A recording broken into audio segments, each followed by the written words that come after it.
I assume that this is on already. Yep. Well, Meryl's going to introduce you. Ah, okay. See, I just took charge. And I did not need to.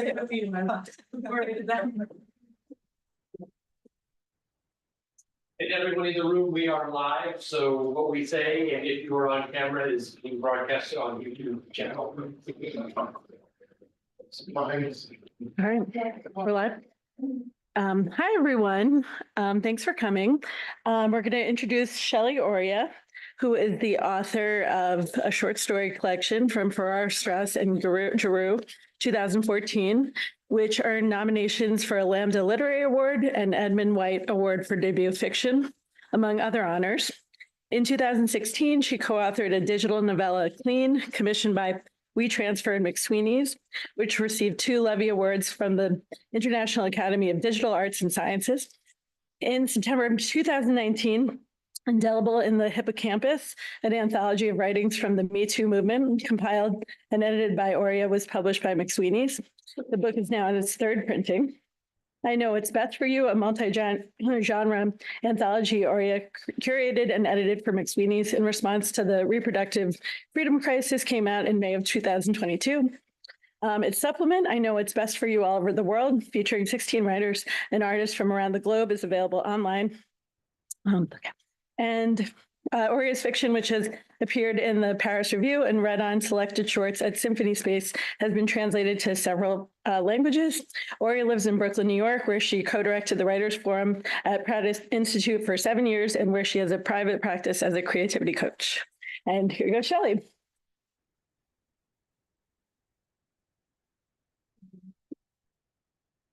Hi, everyone. Thank you, Meryl, for the introduction. And thank you, Robert Lopez, for inviting me. If you're in this room, you probably already know what a human and teacher and writer Robert is, so I don't need to say more about that, but yeah, but I could. So about Robert Lopez. No, but yeah, but one of my favorites, and thank you also for having me.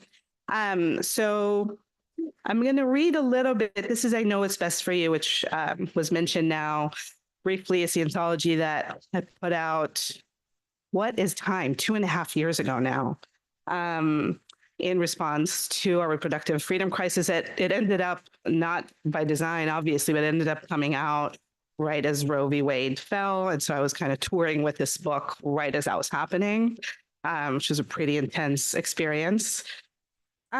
So possibly we can talk more about that later or not, up to you, but it felt in this moment, it felt strange to do an event right now and not make some small space for this project. So I'll read just a tiny little bit, like a tiny excerpt from the foreword, just to kind of give you a sense of what this book is. And then I'll read another tiny little bit from my own piece in it. And then I'll read another thing. We'll get there when we get there. It'll all be pretty short. This is the foreword. Books are soulful beings that come into our fast world slowly. While they're being written, revised, edited, copy-edited, and published, the world around them shapeshifts. When I began to curate this book at the end of 2019, I would often calm myself down by watching videos of Ruth Bader Ginsburg performing TRX push-ups. She's well, the videos would whisper to me. She's strong. Breathe. The world since then has changed its shape. A few months earlier, on a sunny Saturday, I met Carol Davis for lunch in Manhattan's West Village. Carol co-founded the Bridget Alliance, a nonprofit that arranges and pays the way for individuals across the country forced to travel for abortion care. And now she was discussing with McSweeney's a potential collaboration, an anthology that would respond to our urgent reproductive freedom crisis. I had just curated and edited another anthology from McSweeney's, Indelible in the Hippocampus, writings from the Me Too movement, and Amanda Yulee, McSweeney's publisher, asked if I would take on this new project, a book she hoped would be similar in format and spirit. I arrived at that lunch thinking I was versed in the topic of reproductive freedom, that I understood our crisis and its circumstances. But as I listened to Carol, I realized the situation was far more dire than I knew. And I'm going to skip a bunch of statistics here that had since gotten a lot more dire. One could put together a powerful book, 10 powerful books, filled with stories of abortion or the lack of access to one in today's America. But I felt drawn to a broader approach and invited writers and artists to respond to any aspect of reproductive freedom with which they connected: miscarriage, fertility, contraception, surrogacy, child freeness, and of course, abortion.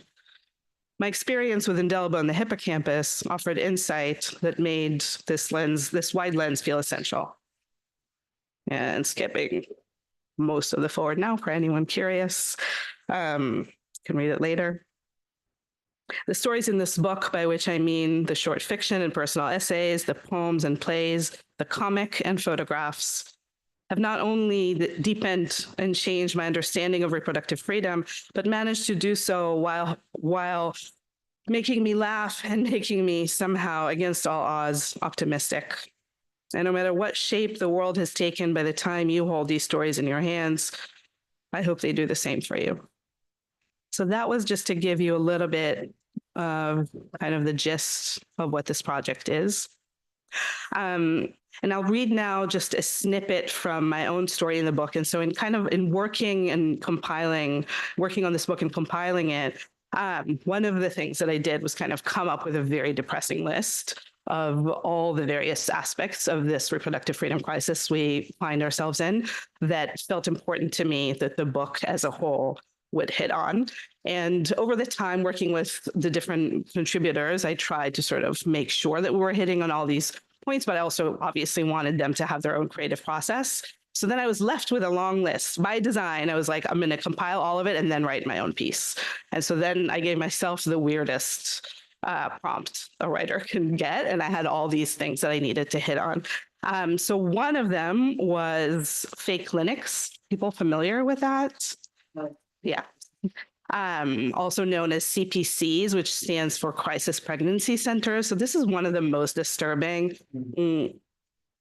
aspect of our situation in terms of reproductive freedom. And again, this even precedes row falling. So it's basically these clinics that look like they're abortion clinics. They masquerade as abortion clinics, but they're not. They're exactly the opposite. They offer no real medical service to women, and they give a lot of misinformation, mislead women in various ways so that they would, in many occasions, miss the date where they're actually eligible to get an abortion in that state, and on and on and on. So that was part of my prompt for this. What ended up being quite a long 3-point of view, short novella / very long story that I wrote. And the third part of it was from the point of view of a volunteer in one of those clinics. And I'm going to just read the beginning of that. And I think part of what's interesting to me about that is how really I think of fiction in connection to compassion, and how I think compassion is both a vehicle and a necessary part of writing fiction. And so to me, I mean, I have to say I've written from the point of view of like serial killers and murderers, and this was in some ways even more challenging than that. But it was still important to me to write her as a person who has a heart and who believes what she believes, as different as that is from my own beliefs. Anyway, that's just for context and maybe to chat later and whatever. So that's just the beginning of that. I'm bad at quoting scripture like I'm bad at quoting anything, because the letters dance for me when I most need them to be still. Marjorie tells me to memorize, tells me not reading well is no excuse. She's not very good at reading either, but she doesn't let that get in the way of the work, does she? All due respect to Marjorie, I don't think I let anything get in the way of anything else. There's more than one and also more than two ways of doing our work. Also, Marjorie is lying. She has a master's degree. She got this master's degree by being bad at reading? I don't think so. But I don't say any of this to Marjorie because she runs the center and I'm just a volunteer.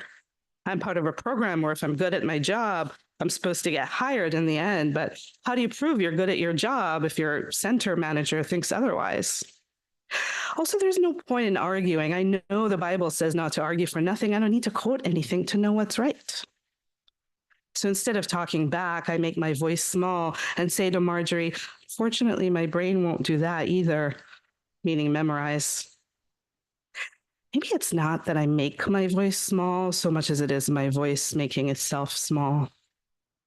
This is the thing that happens in my throat sometimes. It's pitiful, but also effective.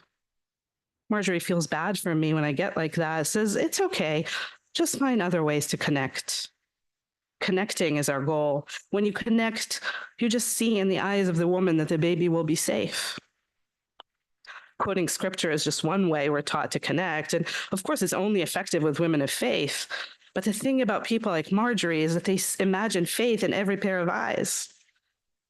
Marjorie grew up in the South, where from what I understand, most people hold the Lord in their hearts.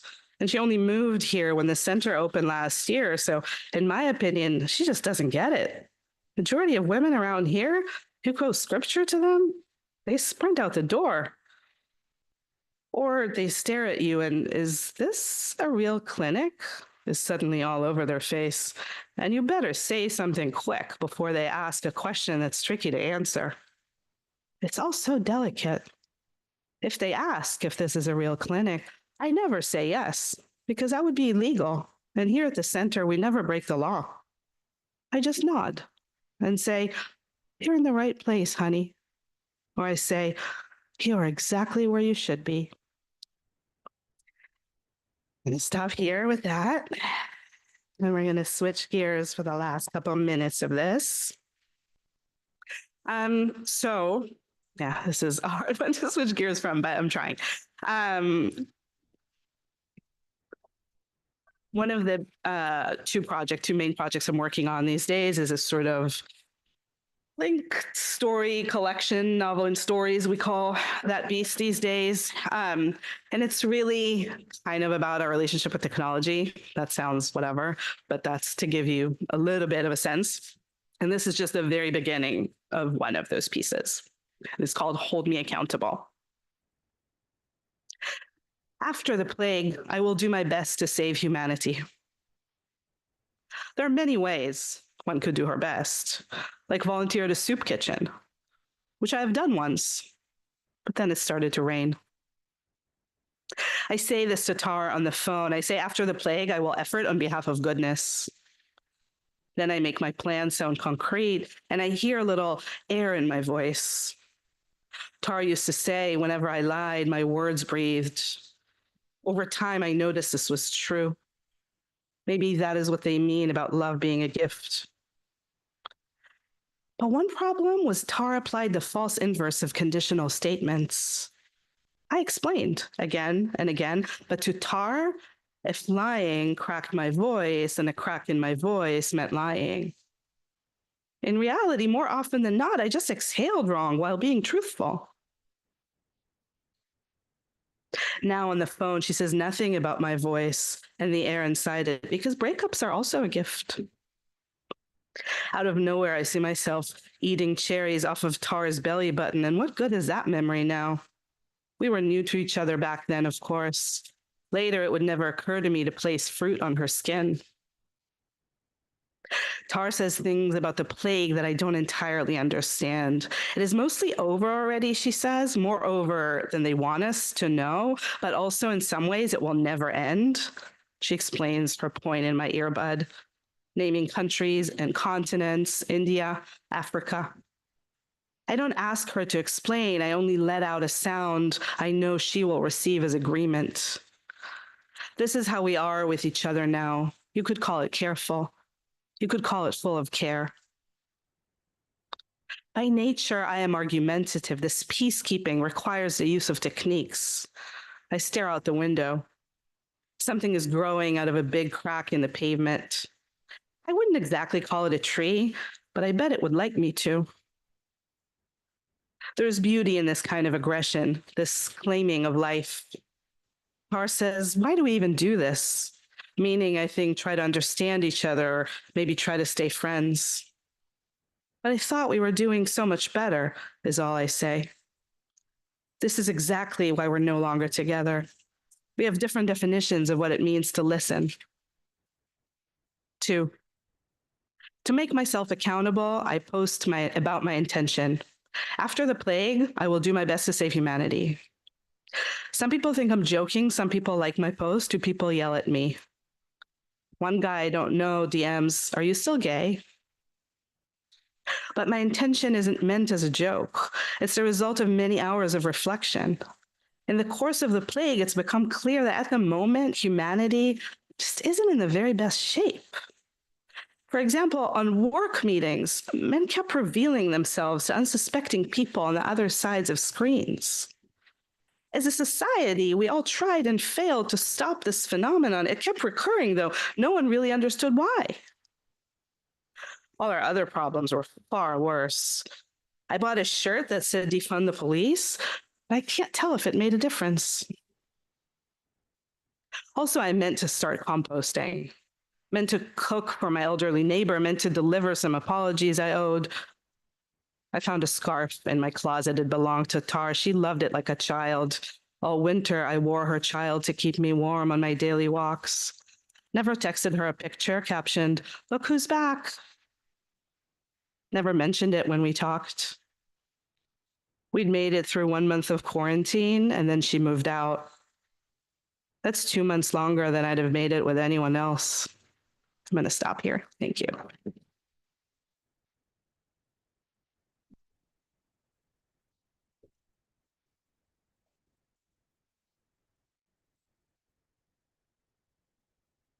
Thank you, that was great. Let's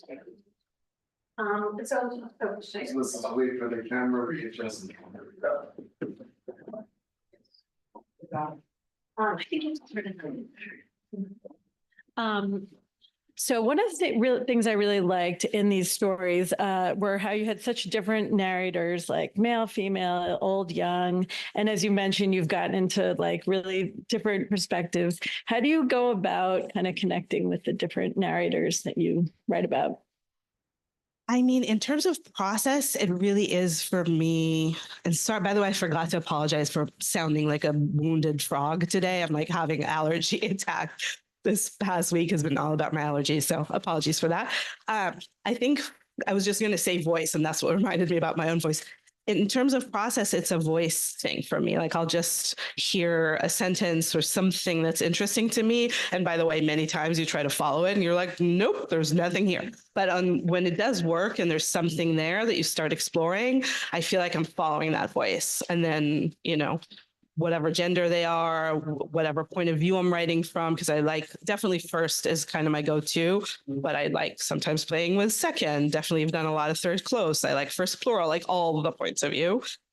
So whatever that may be, I'm just kind of following the voice, and that's kind of my way, I think, into their story, their humanity, whatever it may be. And that is, to me, I think that's part of the point. I was kind of briefly connecting to compassion earlier. For me, that's the fun of fiction. Is exactly that ride, that exercise. Yeah, we talk often in our class about like people like switching gender perspectives and stuff like that. And were you always good at it, or did it take practice to kind of get to? What a lovely framing of a question. I mean, I think like anything in writing, you're not born good at it. I think you hone your skills and you practice a lot. I think maybe you're born with something we like to call talent, but that's nothing really. I mean, that's when the hard work starts. So I think, was that something that always came more easily than other parts of writing? Absolutely. But I also think when I look back at work from 20 years ago, I'm like horrified. So, both things are true. Awesome. One thing I noticed in these stories were there's like a lot of focus on food and characters cooking for each other. Is that something that consciously comes to you, or is it something that just sort of? Can't say it's conscious. I only am nodding because it's been brought to my attention before, if we're being honest. I think there's a lot. I deal with relationships a lot, and then that means I write domesticity a lot. And then I think it's boring. I mean, I've definitely had characters order takeout. In terms of scene development, it's just more interesting to have one character or both cook. And then there's the question of what that tells us, right? Sorry, I'm like really leaning in your direction about the dynamic. Like, who's the one cooking, or do both people cook? Who's the caretaker, the nurturer in the relationship? Like, you can play with it. What kind of food? Like, there's just so much opportunity there, I think, for character development that I think I'm also drawn to it for that reason. Yeah, no, I noticed when I read about food Food. I too. mean, I Yeah. love food. There's that too. Sorry, what? I read about food too, so I noticed, I picked up on it. So English is not your first It language. is not. How is the experience of writing in your second language, and how does it, like your first language, affect it, make it harder, easier, more? Well, I mean, how many hours do we have for this event? Yeah, so Hebrew is my first language. I moved to New York again, what is time? 21 years ago now. So I was 3 years old at the time. No. And I mean, to get into MFA, I got my MFA at Sarah Lawrence, and to get into MFA, I translated work, and I needed at the time help. Shout out to my cousin Claire and my aunt Charlotte in LA who helped me translate. At the time, I couldn't do a good job with that on my own, let alone actually write in English. So that's kind of where I started. They helped me translate. I got into some programs. I went to Sarah Lawrence, and then first semester at Sarah Lawrence, I was like, oh shit. I think for a long time, I told myself, like, I do remember my last kind of couple of years before moving to New York, a lot of people would ask me like, whoa, but have you ever written in English? Like, is that the plan, getting an MFA in English? And I'm not generally unintelligent, but I struggled to understand their question, like literally would not understand what they were asking me. I'm like, I speak English. I write. Been writing since I was 10. I don't understand what you're asking me. Literally, that conversation would repeat so many times.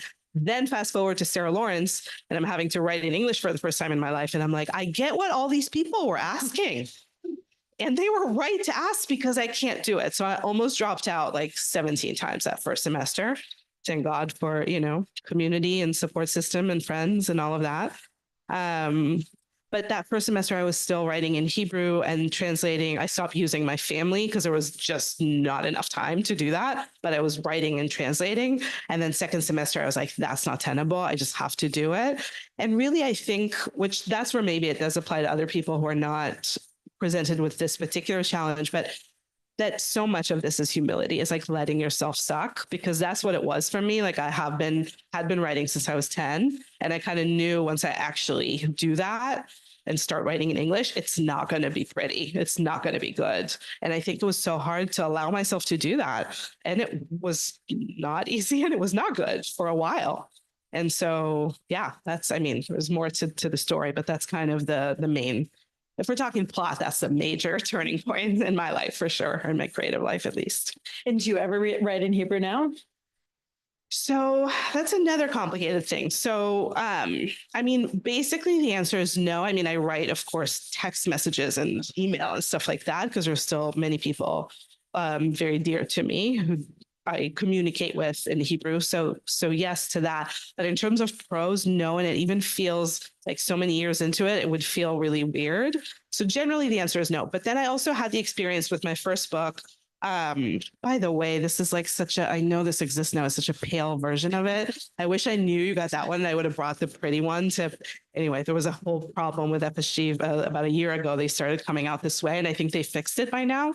Anyway, this was not interesting to anyone except me, but I've shared this with you. It's a good book despite the cover. Thank you. But that's the thing, is like the cover was like the best thing I think about this book, not to shit on my own work, but I think the cover was so, I love the cover. So it was sad to me when this happened. Anyway, what the hell was I talking about? Of writing in Hebrew? Yes, this book, my first book, was translated into Hebrew, which is a strange experience to be translated into your own, to your first language.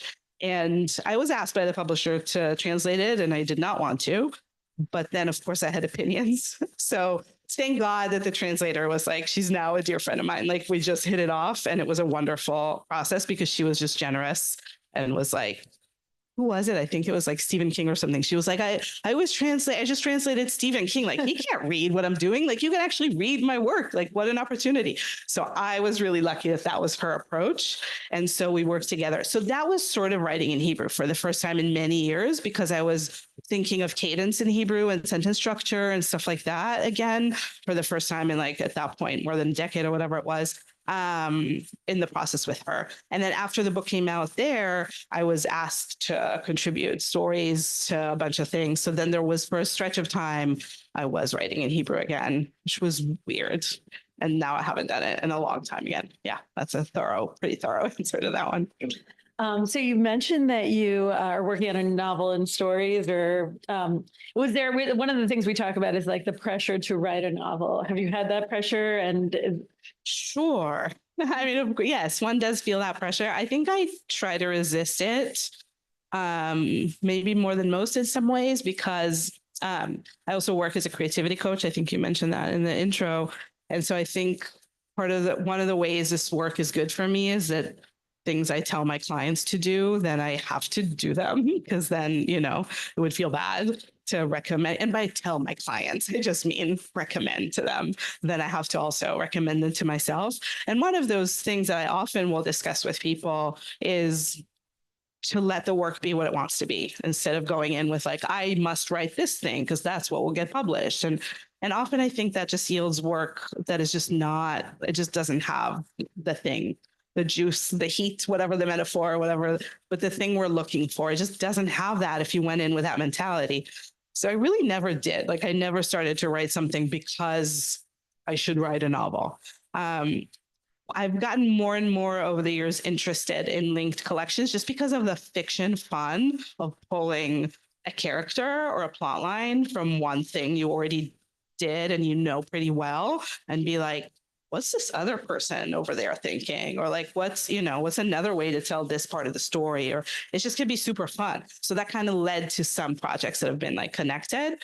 And I think it's just a publishing thing now. Maybe I'll get fried for this, but basically what we used to call a linked collection, we're now calling novel and stories. I'm being an asshole. It's not exactly the same, but so I don't know. Maybe I'm just writing a linked collection. Maybe it is a novel and stories. Who's to say? whatever. Someone in a few years, hopefully, but I don't know. Awesome. Let's turn to the nonfiction. How did you get involved in these two collections? So, and both of them are multi-genre, which was so important to me in putting them. I think whenever you say anthology, everyone sort of hears nonfiction, whether you say it or not. It's like most anthologies we have, right, are nonfiction and essays. And I was, in part because of my deep passionate love of fiction, but in part for a bunch of other reasons we don't necessarily need to go into now. But it felt important to me with the first book, which I don't have here now, but it's Indelible in the Hippocampus, Writings from the Me Too Movement. So when I was asked to curate that project, it was like, really, when I first had the conversation with the person who was then kind of leading McSweeney's at the time, Christina Kearns, this was like days after the Harvey scandal broke, and we were both like obviously in a state. And that's when sort of conversations started about that. Originally, I was just going to help. And then eventually she asked if I would sort of spearhead the projects. And one of the things I was saying in those early days is like, let's not make it only essays. Let's give writers the freedom to write in whichever form or format or genre they wish.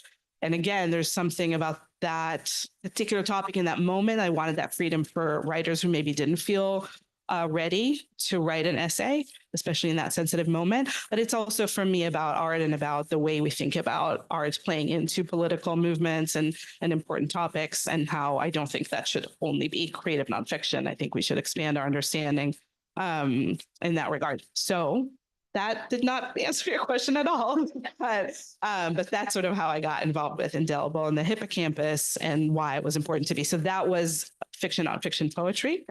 And then because I had done that project, and as I shared with you all in the intro and the forward for this book, then I was asked a couple of years later to also curate another book for them that would have a similar format. And then I was like, well, I've been on podcasts and stuff talking about how multi-genre is important. So maybe we make it really multi-genre this time. And then I wanted it to also have plays and have photographs and have a comic, and of course, fiction, nonfiction, and poetry. So we leaned into the multi-genre with this one. Did that maybe sort of a little bit? Totally. And then it brings me to another question about like, because we're doing a social justice class right now, and I feel like a lot of your work could be described as social justice. Do you go in like with your fiction? Do you go in with that angle of like, I'm going to write something of social justice, or does it just end up kind of touching on? No, definitely with my fiction, I don't go in with pretty much any angle at all. It's like I said earlier, I would usually follow, more often than not, it would be a voice. Sometimes it could be an image. Sometimes it could be like a weird, not idea is like too big a word, but an inkling of an idea or something sometimes. But basically, I just follow that. And then I'm just like, what is happening here? Like usually, so I also, my process has changed over the years. So I should say my process in the last, let's call it 5 years, because who cares? And also you won't know if I'm lying. So let's just say 5 years. In the last 5 years, what I'm doing is always having two documents. So there's like, arguably it's like a right brain, left brain thing. So there's one document where I'll do what we just talked about. So I'll just like be like, this is a weird voice. What the hell is this about? And I'll just let myself run with it. But then there comes a point where I'm like, okay, what the hell is even happening? And it gets too confusing. And then I switch to the other document and I start sort of brainstorming what I'm seeing happening there and what I want this piece to be and what makes sense and what is resonating and what isn't. And later on, it would also be like structural issues or like, is this working? Is this not working? That kind of thing. So basically there would start like this little dance between these documents, and that would be the process. And now again, I have no idea what the question was. So do you say no, I would never go in thinking like social justice, Right. But in the occasion that, I mean, okay, I should say that's for my own fiction, and then I'll give a slightly different answer for these projects. But for my own fiction, I'll never come in with that. But often if something comes up, then that's in that kind of brainstorm document is where I'll start in a more cerebral fashion, being like, oh, I see that in there. Does that feel right? Do I want to pull on that? And then I can do something with that. So that's when I kind of become aware of that. As for these two projects, of course, they're all about social justice.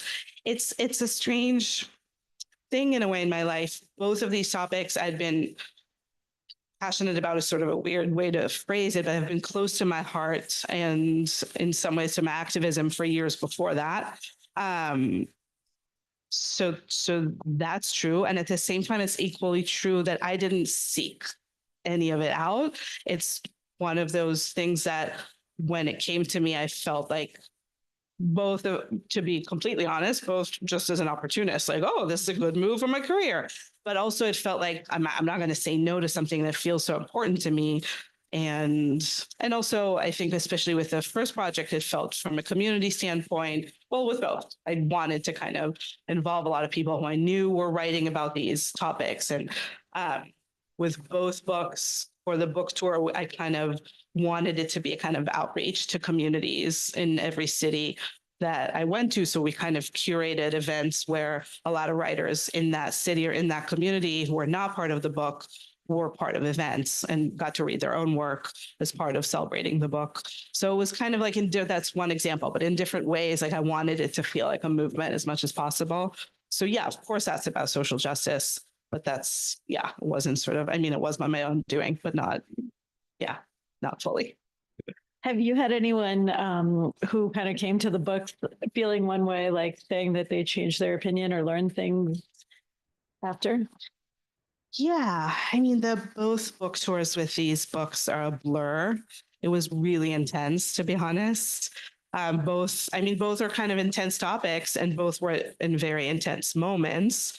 And especially, like I said, with I Know What's Best for You, it was right as rope fell. So you just get a lot of people kind of wanting to share their personal stories and histories with you at book events, and people having a lot of feelings. And so yes, I've definitely had that experience in talking to people and having someone say all kinds of things like why they touched them, but why a particular piece touched them or why something mattered to them. But it's truly all a blur. Like it was kind of a difficult experience, to be honest. Like in both cases, I really needed to recover. And after the first one, I was like, maybe I don't do a book tour with the second one because it was so intense. And then that didn't seem like a good option by the time that rolled around. But yeah. Are there any writers that have influenced you, like in the past or currently? Robert Lopez. True, true. Yeah, many writers. It's always like the worst, like a writer's worst nightmare is that question. I can't 'Cause I'm remember like, any books said. all the writers. I don't want to forget anyone. Oh my God. I think just because we were talking about my kind of Sarah Lawrence days and switching to English, I always think of Grace Paley in this context because she's a writer, especially like my young self, like really hesitating if I could, you're not hesitating, like doubting that I could pull it off. She's a writer who gave me a lot of permission in those early days. Something about what I now know is so careful and so stylized, but back then seemed just so free to me. In her voice, in her writing, gave me a lot of permission that honestly, I just don't know if I would have even dared without it, like as much as whatever that may sound. So that's always like a big name for me. And then I think in another way, like if you fast forward a little bit, like more my second year at Sarah Lawrence, I think I discovered George Saunders, and I think his work also gave me permission in a whole other way. Just like, oh, you can be wild and realism is optional, and also you can write in this way where it's deadpan, like you're not drawing attention to the weirdness of your world, of your fictional world. You're just like, it just is. And then it is, which is something that I've certainly done, which I feel like he taught me to do. So those are a couple. To Susan Laurie Parks, I always have to say, mostly playwright, although she's also written fiction and nonfiction, but one of my idols. I mean, she's just a powerhouse and an incredible talent. Yeah, so definitely she had a huge effect on me even before Grace Paley and George Saunders. Many more on this list, but yes. Great. Should we go to questions? Maybe. So, thank you so much. Thank you so much.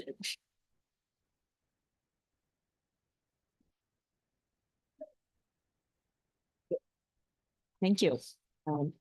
Enjoyed hearing your readings. So you mentioned you've been writing since you were 10 years old. Did you want to be a writer? What kind of motivated you to write? And did you feel like you knew what you wanted to be writing about? Or how did those? No to the end. No. Imagine if I was like, yes, I cared about social justice.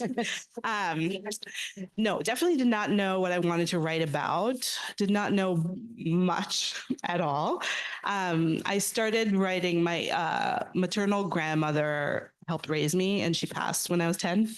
And I really started writing sort of in response to that grief, but I started writing poems and they were god awful. But I mean, now I feel bad for my like little 10-year-old to call her poetry, but it was what you would expect from a 10-year-old writing poetry as a way to cry, who'd never written a word before. Like it's what you would expect. But then my mom, bless her heart, saw that and was like, my kid is talented. And then kind of got me to go to this writing program for kids, extracurricular thing. And I ended up sort of growing up in that program, really. I attended it from that point and all through almost the end of high school. So it became kind of a big part of my life. Ridiculously, I was on TV at 12 as like a kid author representing that program. Even more ridiculously, I had started playing basketball 2 weeks before that. You saw my height, right? And that's with those huge heels. I'm a very short person. I started playing basketball and I was so excited about that's all I wanted to talk about on TV. They kept asking me about writing and the writing program that I was representing. And I was like, so basketball is really cool. So yeah, that's the answer to that one. Thank you.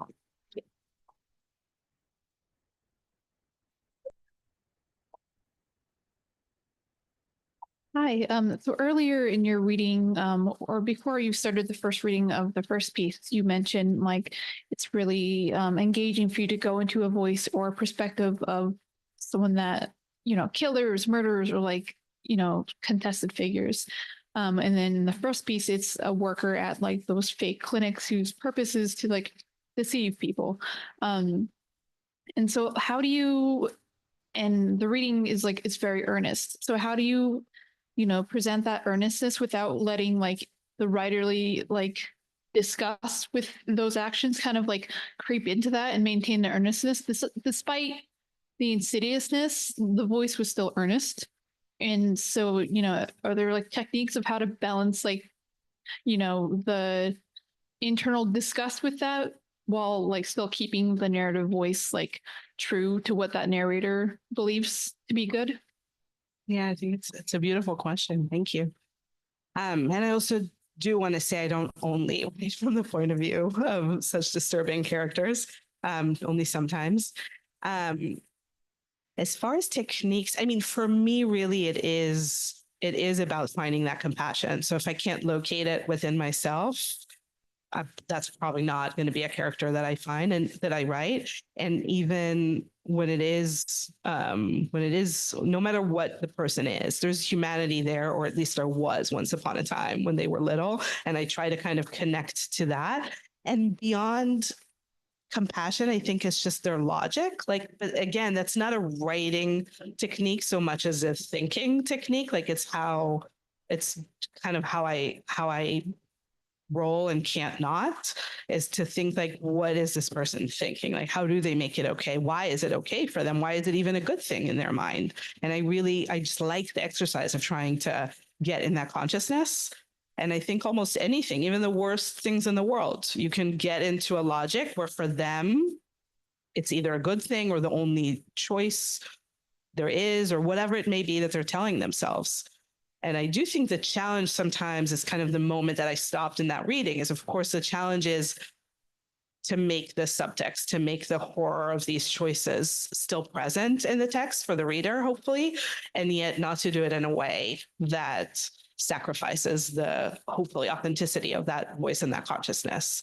But as far as techniques, I would also say when I was teaching for years, I would always have students like journal from the point of view of a character, especially if you're having a hard time getting into that consciousness, and even like scenes and things that don't have to do with whatever's happening in the story. And especially if you're having a hard time finding compassion toward the character, really force yourself. Like, what were they like as a baby? Write a little description. What was the last time they cried alone in a room? What was going on for them? Like things like that kind of summon your compassion for them.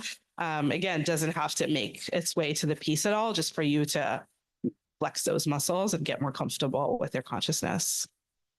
Yeah, those are helpful. Thank you. Those sound like acting techniques.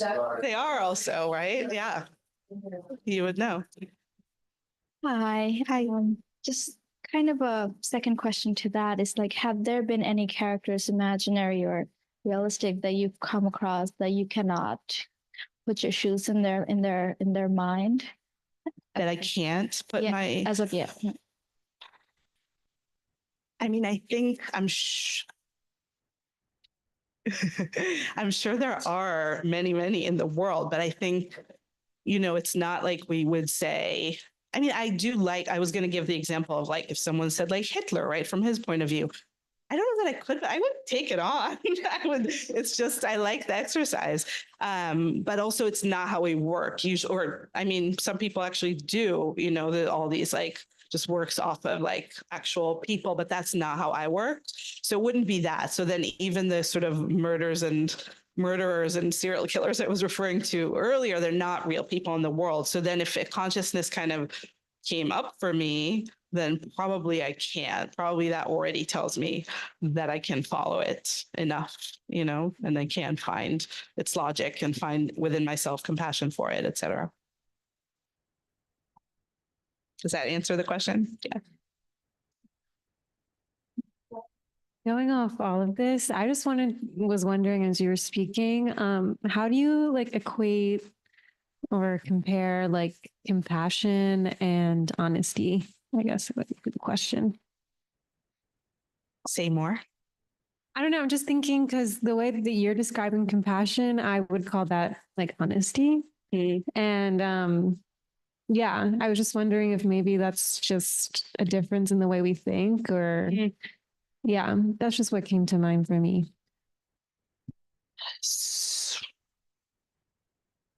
To me, they're totally different things. So that's why my brain is now trying to be like, to get into your consciousness and be like, I think, so for me, The honesty is maybe more the other thing I was talking about is like, how do I still, the honesty is like my truthfulness that I think it's really disturbing that these fake clinics exist and that these workers like her do what they do. So how do I find that? How do I make presence for that within the piece still, even though that's not her, she doesn't, if she's honest, that's not what she thinks, right? The compassion piece is more for me to know, like if, as the piece goes on, this is a super subtle example, so maybe not the best one, but she's totally closeted lesbian. So, which is subtle in the piece. So it's not one I super developed, but like those ends where I'm like, well, I have to find like how do I, in my own way, not really love every character necessarily. And that also sounds so cliche that I can't say it without qualifying, but find some love in my heart toward them. So that's more the compassion, which to me is not about honesty exactly. But I feel like we do have different definitions of these words. Well, thank you. Yeah, I appreciate that.